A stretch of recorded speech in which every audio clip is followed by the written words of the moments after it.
এইবাৰ যোৰহাটত ডেভিলৰ সন্ত্ৰাস ধুবুৰীৰ বিলাসীপাৰাত বাইক ষ্টাণ্ট কৰি এগৰাকী মহিলাৰ মৃত্যুৰ চাঞ্চল্য অব্যাহত থকাৰ মাজতে এইবাৰ যোৰহাটত পোহৰলৈ আহিছে উদণ্ড বাইকাৰ্ছৰ ভয়াৱহ দৃশ্য বাইক ষ্টাণ্ট কৰি ইউটিউবত ভিডিঅ' আপলোড উদণ্ড বাইকাৰ্ছৰ এডাল হেণ্ডেলেৰে বিপজ্জনকভাৱে দ্ৰুতগতিত চলাইছে বাইক যোৰহাটৰ ঋষিৰাজ বৰা নামৰ উদণ্ড যুৱকজনে তেওঁৰ একাংশ বন্ধুৰ সৈতে ৰাজপথত অতি বিপজ্জনকভাৱে বাইক চলাই ইউটিউবত ভিডিঅ' আপলোড কৰিছে এই দুৰ্ঘটনাত পতিত হৈ বাইকৰ এডাল হেণ্ডেলৰ লগতে বিধ্বস্ত হোৱা বাইকেৰে ৰাজপথত তীব্ৰ গতিত চলাইছে বাইকখন যিকোনো মুহূৰ্তত অন্য লোকক খুন্দিওৱাৰ লগতে দুৰ্ঘটনাত পতিত হ'ব পাৰে যুৱকজন কেইবাটাও পথ দুৰ্ঘটনা সংঘটিত কৰা বুলি গৰ্বেৰে নিজৰ ভিডিঅ'তে প্ৰকাশ কৰিছে যুৱকজনে যোৰহাটৰ ৩৭ নম্বৰ ৰাষ্ট্ৰীয় ঘাইপথ ঔটেঙাতল দিশৈনগৰ পথ ককিলামুখ শান্তি আশ্ৰম পথকে ধৰি বিভিন্ন পথত এই যুৱকজনে অতি বিপজ্জনকভাৱে বাইক চলাই পথচাৰী তথা আন চালকসকলৰ মাজত এক প্ৰকাৰ সন্ত্ৰাস চলাই আহিছে তথাকথিত ষ্টাণ্ট তথা ইউটিউবৰ চেনেলৰ নামত একাংশ উদণ্ড বাইক চালকৰ তাণ্ডৱত এতিয়া ত্ৰাহি মধুসূদন সোঁৱৰিবলগীয়া হৈছে যোৰহাটৰ ৰাইজে দুৰ্ঘটনা সংঘটিত কৰাৰ পিছত এই সন্দৰ্ভত আৰক্ষীয়ে গোচৰ লোৱাৰ পিছতো কেনেদৰে এই যুৱকসকলে পুনৰ ৰাজপথত বাইক ষ্টাণ্টৰ নামত তাণ্ডৱ চলাবলৈ সক্ষম হৈছে সেই প্ৰশ্নই এতিয়া জোকাৰি গৈছে বহুতকে যোৰহাটৰ পৰা আমাৰ সাংবাদিক গৌতম বৰাৰ সৈতে পোনপটীয়া সম্প্ৰচাৰত আমি সংযুক্ত হৈছো গৌতম এনেকুৱা উদণ্ড বাইকাৰ্ছক কিয় বাৰে বাৰে ব্যৰ্থ হৈছে আৰক্ষীয়ে নাকি লগাবলৈ বিলাসীপাৰা কাণ্ড কিন্তু জোকাৰি আছে শদিয়াৰ পৰা ধুবুৰীলৈ তেনে সময়তে পুনৰ এই ভয়াৱহ দৃশ্য যোৰহাটৰ ৰাজপথত হয় হদিছকৈ জয়ন্ত চক আমি ক'ব বিচাৰো যে যোৰহাট আৰক্ষী আৰু অধিক স্মাৰ্ট হোৱাৰ প্ৰয়োজন আছে কিয়নো কোনো নিষিদ্ধ ঘোষিত সংগঠন সন্দৰ্ভত যদি কোনো লোক এটা কবিতা লিখে বা দুখাৰী এটা যদি বাক্য লিখে সোশ্যাল মিডিয়াত তেতিয়া দেখিবলৈ পোৱা যায় তেনে যুৱক বা যুৱতীসকলৰ ওপৰত যি ব্যৱস্থা গ্ৰহণ কৰে গ্ৰেপ্তাৰ কৰি 3 মাহ পৰ্যন্ত তেওঁলোকে জেলত ৰাখে কিন্তু এনে ধৰণে দুৰ্ঘটনা পতিত হোৱাৰ পাছত সেই দুৰ্ঘটনাক লৈ ভিডিঅ' বনাই ইউটিউবত আপলোড কৰে আৰক্ষীয়ে তেনে দুৰ্ঘটনাগ্ৰস্ত বাইক জব্দ কৰে তেনেধৰণৰ যুৱকক আটক কৰে তাৰ পিছত কিন্তু আৰক্ষী থানাৰ পৰা ওলাই গৈ তেনেধৰণৰ যুৱকৰ দলে পুনৰ নতুনকৈ এনেধৰণৰ ষ্টাণ্ট কৰে ৩৭ ৰাষ্ট্ৰীয় ঘাইপথ যিসমূহ ৰাজহুৱা পথ আছে তাত এনেধৰণৰ ষ্টাণ্ট কৰে আৰু তেওঁলোকে সেই ভিডিঅ'সমূহ ছ'চিয়েল মিডিয়াত আপলোড কৰে ইউটিউবত আপলোড কৰে কিন্তু সেই সন্দৰ্ভত কিন্তু যোৰহাট আৰক্ষীয়ে একোৱেই নাজানে আৰু তেওঁলোকে আমি যিকেইটা ভিডিঅ' ইতিমধ্যে দেখিবলৈ পাইছো যিটো ঋষিৰাজ বৰা নামৰ যিজন যুৱক তেওঁ যিটো ইউটিউব চেনেল আছে তাত দুৰ্ঘটনাৰ ওপৰতো তেওঁ ভিডিঅ' নিৰ্মাণ কৰিছে আৰু তেওঁ সগৌৰৱে কৈছে যে এইখন বাইক দুৰ্ঘটনাত পতিত হৈছিলে দুজন আহত হৈছিলে এজন সংকটজনক অৱস্থাত গুৱাহাটীত লৈ যোৱা হৈছিলে আৰু বাইকখন বৰ্তমান থানাত আছে আৰু এই বাইকখন মই উলিয়াই নিব পাৰিম নে নোৱাৰিম কিন্তু তেতিয়ালৈ কিন্তু তেওঁ দ্বিতীয় এখন বাইক হয়তো তেওঁ ক্ৰয় কৰিলেই আৰু এই বাইকসমূহ লৈ যিসমূহ আমাৰ যোৰহাটৰ ৩৭ ৰাষ্ট্ৰীয় ঘাইপথত নিৰ্মাণ কাৰ্য চলি আছে সেই বাইপাছত তেওঁলোকে ষ্টাণ্ট কৰিছে ঠিক এইদৰে ককিলামুখ শান্তি আশ্ৰম যিটো পথ গ্ৰাম্যাঞ্চলৰ পথ হয় সেই পথত ষ্টাণ্ট কৰিছে ঔটেঙাতলত ষ্টাণ্ট কৰিছে আৰু সেই ভিডিঅ'সমূহ আমি দেখিবলৈ পাইছোঁ আপলোড তেওঁলোকে কৰিছে আৰু এনেধৰণে ৰাজপথত কোনোৱে ষ্টাণ্ট কৰিব নোৱাৰে আইনগত ব্যৱস্থা আছে কিন্তু যোৰহাট আৰক্ষীৰ নাকৰ তলতে এনেধৰণে ষ্টাণ্ট কৰাই নহয় যে এনেকুৱা নহয় যে জয়ন্ত তেওঁলোকে ষ্টাণ্ট কৰিছে কোনো প্ৰত্যক্ষদৰ্শী নাই তেওঁলোকে নিজে ভিডিঅ' বনাই সেই ভিডিঅ'সমূহ আপলোড কৰিছে ইউটিউব চেনেলত আপলোড কৰিছে তাৰ মাজতে তেওঁলোকে কেইবাবাৰ দুৰ্ঘটনা সংঘটিত কৰিছে আৰু দুৰ্ঘটনা সংঘটিত কৰাৰ পিছত তেওঁলোকৰ বাইক জব্দ কৰা হৈছে তেওঁলোকক হয়তো আটক কৰি থানালৈ লৈ যোৱা হৈছে কিন্তু তাৰ পাছতো বাৰম্বাৰ তেওঁলোকে এনেধৰণে যোৰহাটৰ ৰাজপথত কেনেদৰে এই দুঃসাহসিক কাৰ্য কৰি বেলেগ লোকৰ জীৱন আৰু সম্পত্তিলৈ কেনেধৰণে তেওঁলোকে দুৰ্ভাৱনা কঢ়িয়াই আনিব পাৰিছে সেই প্ৰশ্নই কিন্তু সকলোকে জোকাৰি গৈছে কিন্তু বিলাসীপাৰা ঘটনা ইতিমধ্যে অসমত চাঞ্চল্যৰ সৃষ্টি কৰিছে আৰু তাৰ পাছতে যোৰহাটত এই যিকেইটা ভিডিঅ' ইতিমধ্যে নিযুক্তি অসম নৰ্থ ইষ্টৰ দৰ্শকসকলে দেখা পাইছে আৰু বহু ভিডিঅ' আছে এতিয়া সকলোৱে চিন্তা কৰক যে এনেধৰণে ৰাষ্ট্ৰীয় ঘাইপথত ষ্টাণ্ট কোনো যুৱকে কৰিব পাৰে নেকি তাক নেকি তেওঁলোকে সেই ভিডিঅ' বনাই তেওঁলোকে আপলোডো কৰিছে জয়ন্ত নিশ্চয় বহুত দুৰ্ঘটনা সংঘটিত হৈছে গৌতম আপুনি আমাক সেই কথা জনাইছে আৰু কেনেদৰে দুৰ্ঘটনা সংঘটিত হৈছে সেই দৃশ্য বন্দী কৰিছে আৰু সেই কথা অকপতে ভিডিঅ'ত প্ৰকাশ কৰিছে ইউটিউবত যি ভিডিঅ' আপলোড কৰিছে তাত সেই কথা প্ৰকাশ কৰিছে আৰু দৃশ্যটো আমি সেয়া দেখিবলৈ পাইছো কেৱল যে ৰাষ্ট্ৰীয় ঘাইপথতে বাইক ষ্টাণ্ট কৰিছে তেনেকুৱা নহয় গৌতম যোৰহাটৰ ভিতৰুৱা স্থানসমূহতো ভিতৰুৱা অঞ্চলসমূহতো বাইক ষ্টাণ্ট কৰিছে বহুত দুৰ্ঘটনা হ'ব পাৰে কাৰণ কণ শিশুসকলেও ঘাইপথত থাকিব পাৰে যিকোনো মুহূৰ্তত যিকোনো অঘটন সংঘটিত হ'ব পাৰে ইয়াৰ পিছত আৰক্ষীৰ কিবা এই মুহূৰ্তত পদক্ষেপ দেখিবলৈ পোৱা হৈছে সোধা পোছা কৰাৰ বাবে এই মুহূৰ্তত আটক কৰা হৈছে এইসকল উদণ্ড যুৱকক হয় হয় যত এই মুহূৰ্তলৈকে আমাৰ হাতলৈ তেনেধৰণৰ তথ্য অহা নাই আৰু আমি যে দেখিবলৈ পাওঁ যে হেলমেট নিপিন্ধা বা বাইকৰ বা গাড়ীৰ কাগজ পত্ৰ নথকা য'ৰ পৰা তেওঁলোকে ৰাজহ সংগ্ৰহ কৰিব পাৰে আৰক্ষী কিন্তু তেনেধৰণৰ ঘটনাসমূহতে বেছিকৈ ব্যস্ত থকা আমি দেখিবলৈ পাই আহিছোঁ কিন্তু এনেধৰণৰ উদণ্ড যুৱকসকলক নাকি লগোৱাৰ ক্ষেত্ৰত কিন্তু আৰক্ষী চূড়ান্তভাৱে ব্যৰ্থ আৰু যেতিয়া ইয়াৰ পূৰ্বে আৰক্ষী অধীক্ষকসকলৰ যিখন সন্মিলন অনুষ্ঠিত হৈছিলে দেৰগাঁৱত য'ত দেশৰ গৃহমন্ত্ৰীগৰাকী নিজে উপস্থিত আছিলে তেতিয়া তাত কৈছিলে যে পিপুল ফ্ৰেণ্ডলি হ'ব লাগে জনসাধাৰণৰ যিখিনি সমস্যা জনসাধাৰণৰ জীৱন আৰু সম্পত্তিক লৈ যিসকলে খেলা কৰে বা তেওঁলোকলৈ ভাবুকি কঢ়িয়াব পৰা ইত্যাদি বিষয়সমূহৰ ওপৰত কিন্তু আৰক্ষীক সূক্ষ্ম দৃষ্টি ৰাখি তাৰ ওপৰত ব্যৱস্থা গ্ৰহণ কৰিবৰ বাবে মুখ্যমন্ত্ৰীগৰাকীয়ে নিৰ্দেশনা জাৰি কৰিছিলে ঠিক সেইদৰে দেশৰ গৃহমন্ত্ৰীগৰাকীয়ে নিৰ্দেশনা জাৰি কৰিছিলে কিন্তু তাৰ পাছতো যোৰহাট আৰক্ষীয়ে এই যি বাইকাৰ্ছৰ দল দুৰ্ঘটনা সংঘটিত কৰাৰ পাছত তেওঁলোকৰ বাইক জব্দ কৰিছে তেওঁলোকক আটক কৰিছে তাৰপিছত থানাৰ পৰা সগৌৰৱে ভিডিঅ' নিৰ্মাণ কৰি তেওঁলোকে ওলাই গৈ সেয়া ইউটিউবত আপলোড কৰি পুনৰ এনেধৰণে যোৰহাটৰ ৰাজপথত ষ্টাণ্ট কৰি আছে তেতিয়া সকলোৰে মনত প্ৰশ্ন হৈছে যে আৰক্ষীয়ে কি কৰি আছে যে আৰক্ষীয়ে কেৱল তেওঁলোকক এনেধৰণে দুৰ্ঘটনা সংঘটিত কৰাৰ পিছত বাইকখন জব্দ কৰি দায়িত্ব সামৰিব বিচাৰে নেকি আৰু এনেও নহয় যে তেওঁলোকে গোপনে কৰিছে যিখিনি তেওঁলোকে ষ্টাণ্ট কৰিছে যোৰহাটৰ ৩৭তম ৰাষ্ট্ৰীয় ঘাইপথ সেই দৃশ্যসমূহ দেখিলে যোৰহাটবাসী ৰাইজে নিজেই জানিব পাৰিব যে কোন স্থানত এই ভিডিঅ'সমূহ নিৰ্মাণ কৰা হৈছে কিন্তু তাৰ পাছতো যোৰহাট আৰক্ষীয়ে নাজানে যে এনেধৰণে এটা বাইকাৰ্ছৰ দলে যোৰহাটত সন্ত্ৰাস বিয়পাই আছে ত্ৰাহি মধুসূদন খোৱাইছে জনসাধাৰণক তেওঁলোকে ভিডিঅ' বনাই আপলোড কৰিছে কিন্তু এতিয়ালৈকে কিন্তু যোৰহাট আৰক্ষী এই সন্দৰ্ভত জ্ঞাত নহয় গতিকে আমি কওঁ যে যোৰহাট আৰক্ষীক আৰু অধিক স্মাৰ্ট হোৱাৰ প্ৰয়োজনীয়তা আছে জয়ন্ত নিশ্চয় ঋষিৰাজ বৰা নামৰ এই যুৱকজনৰ বিৰুদ্ধে কি পদক্ষেপ গ্ৰহণ কৰে আৰক্ষীয়ে সেয়া লক্ষণীয় হ'ব ধন্যবাদ জ্ঞাপন কৰিছো গৌতম এইখিনি মুহূৰ্তত যোৰহাটৰ জনতাৰ সন্ত্ৰাসৰ কাৰণ হৈ পৰিছে এইসকল উদণ্ড যুৱক এনেদৰে ৰাজপথত ৰাষ্ট্ৰীয় ঘাইপথে হওক বা ভিতৰুৱা গাঁৱৰ পথতে হওক এনেদৰে উদণ্ড বাইকাৰ্ছৰ বাইক ষ্টাণ্টত অতিষ্ঠ হৈছে যোৰহাটৰ জনতা এই ক্ষেত্ৰত অতি শীঘ্ৰেই উচিত পদক্ষেপ গ্ৰহণ কৰিবলৈ আৰক্ষীক দাবী জনাইছে সচেতন মহলে কাৰণ যুৱ শৃংখলতাত অৰিহণা যোগাই আহিব এনেকুৱা ধৰণৰ ভিডিঅ'য়ে কাৰণ ছ'চিয়েল মিডিয়া প্লেটফৰ্মত এনেধৰণৰ ভিডিঅ' আপলোড কৰি আহিছে একাংশ যুৱকে আৰু যাৰ পৰা যুৱ সমাজ বিপথে পৰিচালিত হ'ব পাৰে গতিকে এই ক্ষেত্ৰত উচিত কঠোৰ পদক্ষেপ গ্ৰহণ কৰক আৰক্ষীয়ে এই আহ্বান যোৰহাটৰ সচেতন ৰাইজৰ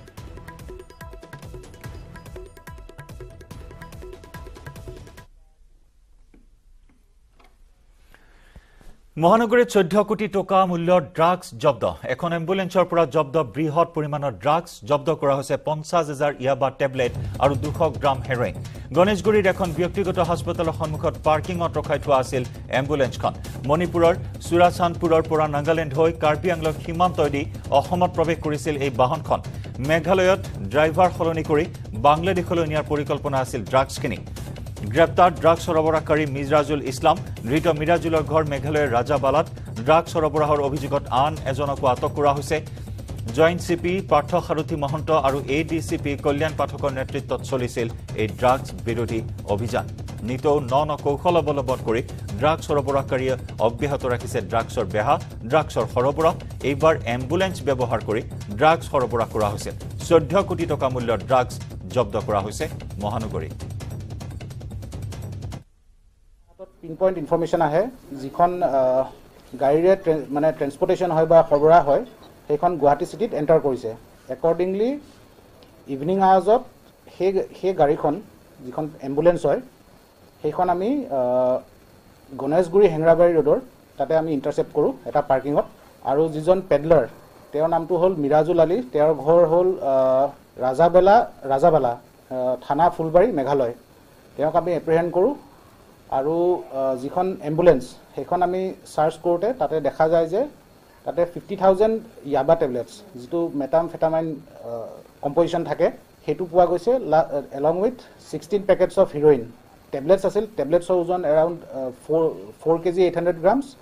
আৰু 16 পেকেটছ অফ হিৰইন সেইটো ওজন 207 গ্ৰামছ সেইখিনি একৰ্ডিংলি চিজ কৰা গৈছে আৰু আমি এটা কেছ ৰুজু কৰিছোঁ তদন্ত অব্যাহত আছে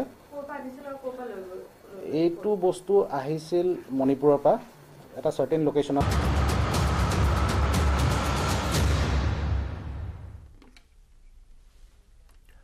আপুনি চাই আছে মিড ডে 18 কৰিমগঞ্জত 20 কোটি টকাৰ ড্ৰাগছ জব্দ আৰক্ষীৰ অভিযানত জব্দ 20 কোটি টকাৰ হেৰইন কৰিমগঞ্জৰ বাজাৰী চেৰাত আৰক্ষীয়ে চলাইছিল ড্ৰাগছ বিৰোধী অভিযান 131টা চাবোনৰ বাকচত 2 কেজি 1 গ্ৰাম হেৰোইন উদ্ধাৰ কৰা হৈছে। আটক কৰা হৈছে 2 ড্ৰাগছ সৰবৰাহকাৰী। আটক কৰা হয় ত্ৰিপুৰাৰ কবিৰ আহমেদ আৰু গোপেন্দ্ৰ দাসক। মিজোৰামৰ পৰা এখন বাহনত সৰবৰাহ কৰিছিল 2 কেজিৰ ড্ৰাগছ।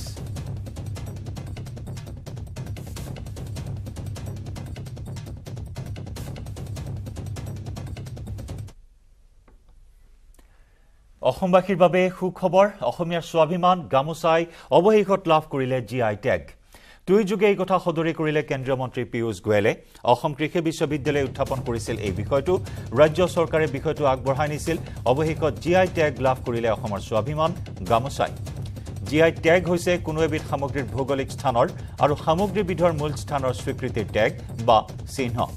গামোচাই GI টেগ লাভ কৰাৰ লগে লগে গামোচাৰ ভেজালকৰণ প্ৰতিৰোধ কৰিব পৰা যাব। আৰু এই খবৰ লাভ কৰাৰ লগে লগে অসমীয়া শিপিনীসকলৰ মুখলৈ বিৰিঙি উঠিছে হাঁহি। কাৰণ বিগত সময়ছোৱাত দেখিবলৈ পোৱা হৈছিল অসমৰ গামোচাই তীব্ৰ প্ৰত্যাহ্বানৰ সন্মুখীন হ'বলৈ লগীয়া হৈছিল। বহিৰাজ্যৰ অসাধু ব্যৱসায়ীয়ে বহিৰাজ্যৰ গামোচাৰ পোহাৰ মেলিছিল অসমৰ বজাৰত,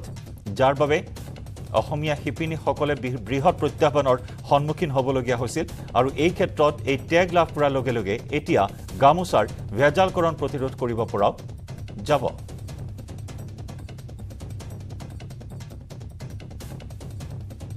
যিজন সাংবাদিকে আজি আহি প্ৰথমে মোক এই সুখবৰটো দিলেহি, গতিকেলৈ মই অসমীয়া গামোচাখন সেইজন সাংবাদিকক মই কণ্ঠত পিন্ধাই দিব বিচাৰিছোঁ। কথা হ'ল কি, সঁচাকৈ এটা গৌৰৱৰ বিষয়, মানে আনন্দৰ বিষয়। ভাল লাগিছে, প্ৰত্যেকগৰাকী শিপিনীয়ে গৌৰৱবোধ কৰিছে। আৰু এই গামোচাখন আমাৰ অসমীয়াৰ সম্পদ, অসমীয়াৰ চিনাকি, অসমীয়াৰ স্বাভিমান। আৰু যি কাৰণে নহওক লাগে, আমাৰ অসমীয়া গামোচাখন আমাৰ অসমীয়া পৰিচয়, অসমৰ গামোচাখন। গতিকে এই অসমৰ গামোচাখন যেতিয়া ভাৰত চৰকাৰে এটা স্বীকৃতি প্ৰদান কৰিছে, তাৰ কাৰণে আমি গৌৰৱবোধ কৰিবই লাগিব। সকলোৱে গৌৰৱবোধ কৰিছোঁ। আৰু এতিয়া আটাইতকৈ ডাঙৰ কথা হ'ল কি, আমি গামোচাখনক লৈ স্বীকৃতি প্ৰদান কৰাৰ কাৰণে গৌৰৱবোধ কৰিছোঁ, সঁচা কথা। কিন্তু আমাৰ অসমৰ গামোচা অসমতেই প্ৰস্তুত হোৱা নাই। অসমৰ বহিৰাজ্যত প্ৰস্তুত হৈছে আৰু অসমত সেই গামোচা বিক্ৰী হৈছে। গতিকেলৈ আমি এই গামোচাখনক আমি অসমতে মানে সৃষ্টি কৰি লাগে। আৰু তাৰ কাৰণে আমাৰ গাঁৱে ভূঞে প্ৰত্যেক ঘৰৰ মানুহতে তাঁতৰশাল আছে, কিন্তু তেওঁলোকে এই গামোচা যোগাৰ কৰিব পৰা নাই। গতিকে অসম চৰকাৰে ভাৰত চৰকাৰৰ লগতে অসম চৰকাৰে এটা ভাল পদক্ষেপ ল'ব লাগে, যাতে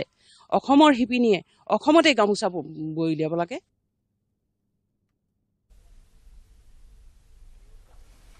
আৰু অসমীয়াৰ হেঁপাহৰ গামোচাখনলৈ ভৌগোলিক স্বীকৃতি লাভ কৰাৰ লগে লগে আনন্দিত হৈ উঠিছে অসমীয়া শিপিনীসকল। অসমীয়াৰ স্বাভিমান স্বৰূপ গামোচাৰ বজাৰখনলৈ বহিৰাজ্যৰ গামোচাই অশনি সংকেত কঢ়িয়াই অনাৰ সময়তেই ভৌগোলিক সূচক লাভ কৰাৰ খবৰে উৎফুল্লিত কৰি তুলিছে সকলোকে। টিয়কৰ এখন তাঁতশালৰ পৰা এই মুহূৰ্তত আমি আগবঢ়াম আমাৰ সাংবাদিক দিগন্ত হাজৰিকাৰ এক বিশেষ ৰিপৰ্ট। অসমীয়াৰ অতি হেঁপাহৰ গামোচাখনে 10 নম্বৰত ভৌগোলিক সূচক লাভ কৰিলে। আৰু এই বিষয়টোক লৈ ইতিমধ্যে বিশেষত শিপিনীসকলৰ মাজত যথেষ্ট তেওঁৰ উৎসাহ দেখিবলৈ পোৱা গৈছে। মই অকণমান আপোনাৰ ওচৰলৈ আহিছোঁ। গম পাইছেনে যিটো ইতিমধ্যে ভৌগোলিক সূচকত আপোনাৰ তাঁতশালৰ গামোচাখন অন্তৰ্ভুক্ত হৈছে? যোৱাকালি বাতৰিটোত দিছে,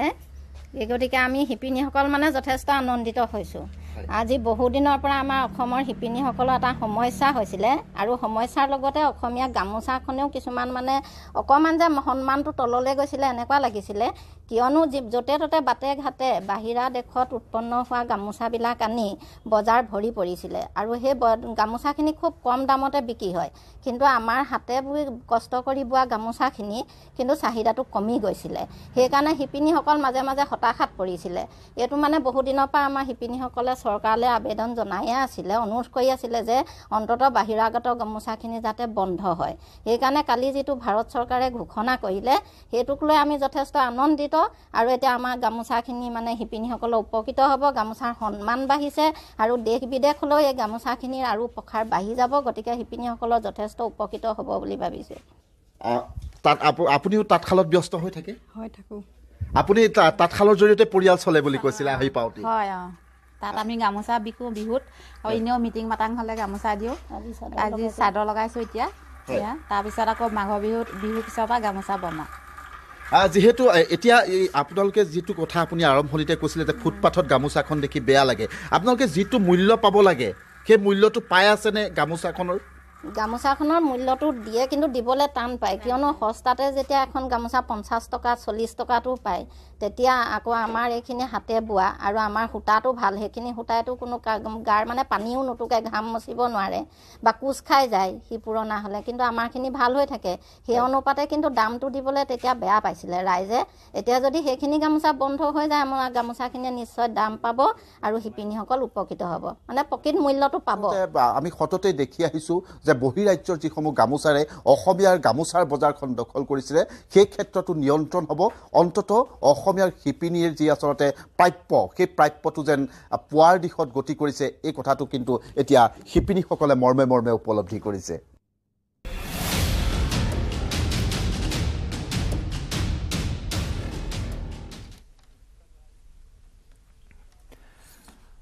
আৰু ইফালে ভাৰত চীনৰ সীমা বিবাদক লৈ উদ্বিগ্ন ৰাষ্ট্ৰসংঘ আমেৰিকায়ো চোকা দৃষ্টি ৰাখিছে এই ঘটনাৰ ওপৰত দুই পক্ষই শীঘ্ৰেই সৈন্য পিছুৱাই নিয়াত ধন্যবাদ জ্ঞাপন কৰিছে উত্তেজনা হ্ৰাস কৰিবলৈ ভাৰতে লোৱা পদক্ষেপক প্ৰশংসা আমেৰিকাৰ পেণ্টাগনৰ প্ৰেছ সচিবে প্ৰশংসা কৰিলে ভাৰতৰ এই পদক্ষেপক চীনে সীমান্তত ধাৰাবাহিকভাৱে নিৰ্মাণ কাৰ্য চলাই আছে চীনে এলএচিত সামৰিক আন্তঃগাঁথনি নিৰ্মাণ কৰি আছে চীনে আমেৰিকাৰ বন্ধু দেশক টাৰ্গেট কৰি লৈছে ইণ্ডো পেচিফিক এলেকাত চীনে প্ৰভুত্ব বিস্তাৰ কৰিব বিচাৰিছে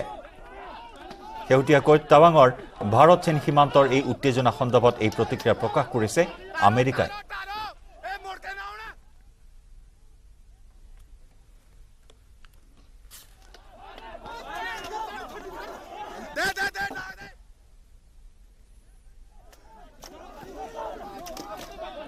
ভাৰত চীন সীমান্তৰ অৰুণাচলত টাৱাঙৰ সংঘৰ্ষক লৈ আজি সংঘত পুনৰ উত্তপ্ত হোৱাৰ আশংকা চৰকাৰক খলঠেকত পেলাবলৈ বিৰোধীয়ে মিলি ৰচনা কৰিছে ৰণকৌশল সংঘাতক লৈ কংগ্ৰেছৰ সভাপতি মল্লিকাৰ্জুন খাৰ্গেৰ নেতৃত্বত বিৰোধীৰ এখন বৈঠকৰ আহ্বান কৰা হয় এই বৈঠকত বিৰোধীৰ ৰণনীতি আলোচনা কৰা হয় 17 বিৰোধী দলে বৈঠকত অংশগ্ৰহণ কৰে ইপিনে বিজেপিয়েও আয়োজন কৰিছে সংসদীয় কমিটিৰ বৈঠকত প্ৰধানমন্ত্ৰী মোদীয়েও অংশগ্ৰহণ কৰে উল্লেখযোগ্য যে 9 ডিচেম্বৰত হৈছিল এই ভয়ংকৰ ঘটনা 500 সেনালৈ চীনে চলাইছিল এই আক্ৰমণ চীনৰ আক্ৰমণৰ পিছতে ভাৰতে দিয়ে সমষ্টিত প্ৰত্যুত্তৰ যাক কল্পনা কৰিব পৰা নাছিল চীনা সেনা বাহিনীয়ে ইপিনে দুই দেশৰ সেনাৰ সংঘৰ্ষৰ পাছতে উভয় দেশৰ কমাণ্ডাৰৰ ফ্লেগ মিটিং অনুষ্ঠিত হয় এই বৈঠকত সীমান্তত শান্তি বৰ্তাই ৰখাৰ সিদ্ধান্ত গ্ৰহণ কৰে দুয়োখন ৰাষ্ট্ৰই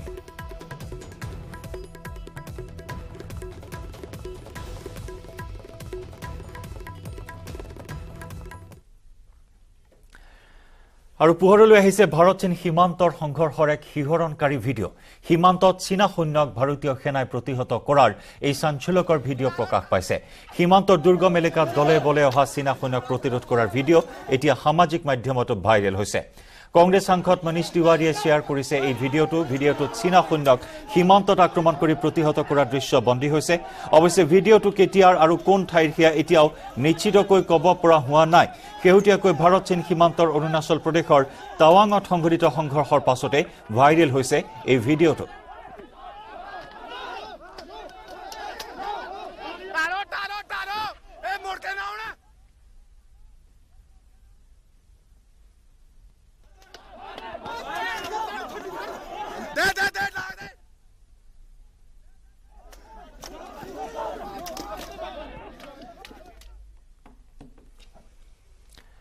আৰু ইয়াৰে সৈতে সময় হ'ল মিড ডে 18 পৰা বিদায় লোৱাৰ